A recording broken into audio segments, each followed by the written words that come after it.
សួរនេះជាចំណុចដែលខ្ញុំចង់ចែករំលែកដល់បងប្អូនគឺជាអ្វីដែលព្រះយេស៊ូវរាប់ថាមានតម្លៃក៏ជាផលផ្លែខាងឯព្រះវិញ្ញាណដែរចិត្តសុភាពស្លូតបូតគឺជាការតុបតែងលក្ខណៈខាងក្នុងនោះព្រះឲ្យតម្លៃយ៉ាងពន់ពេកលោកប៉ុលមានប្រសាសន៍អំពីចិត្តសុភាពស្លូតបូតនេះថា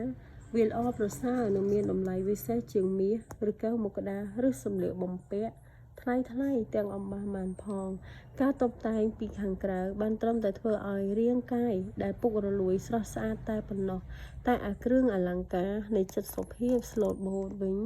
ជួយតុបតែងប្រលឹងហើយផ្សារភ្ជាប់មនុស្សលោកទៅឯព្រះដ៏អកលនេះគឺជាគ្រឿងអលង្ការដែលព្រះសពហាតី